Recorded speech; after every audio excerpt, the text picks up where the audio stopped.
This is Father Andrew Ritchie, and you're listening to Catholic Inspiration, a podcast from my website at studyprayserve.com.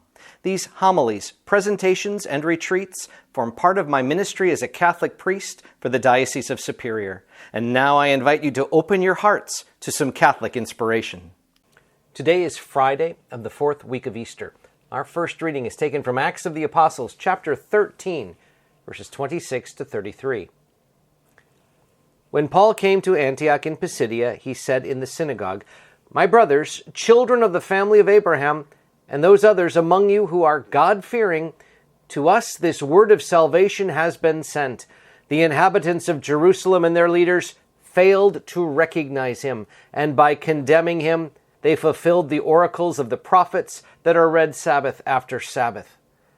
For even though they found no grounds for a death sentence, they asked Pilate to have him put to death.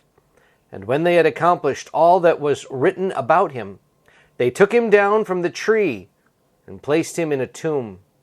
But God raised him from the dead, and for many days he appeared to those who had come up with him from Galilee to Jerusalem.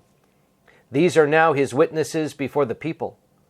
We ourselves are proclaiming this good news to you, that what God promised our fathers, he has brought to fulfillment for us, their children, by raising up Jesus. As it is written in the second Psalm, 'You are my son. This day I have begotten you.'"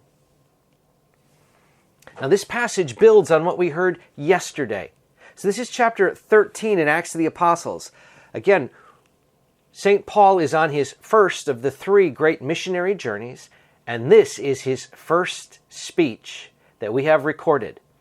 Yesterday we heard how he was dropping names and the high points from salvation history, talking about when the children of Israel were enslaved in Egypt, and then when they had been freed in their 40-year journey through the desert, and they're coming into the promised land, how they were constantly in need of the help of the judges up to the time of Samuel the prophet, and then how Samuel anointed Saul as king of Israel, and then after Saul, King David.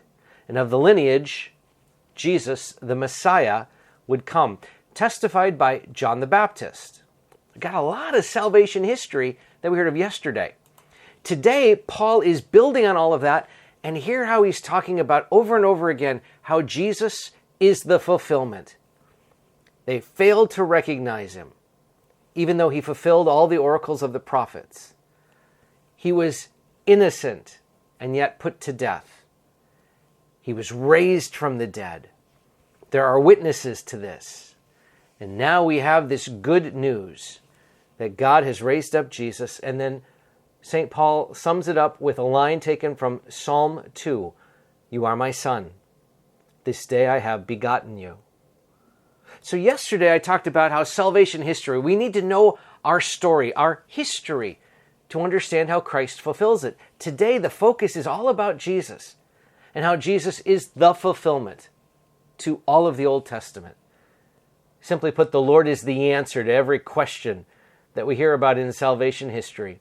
He fulfills, he has forged a new covenant, that in Christ we have salvation history coming to a whole new level. Jesus is the reason.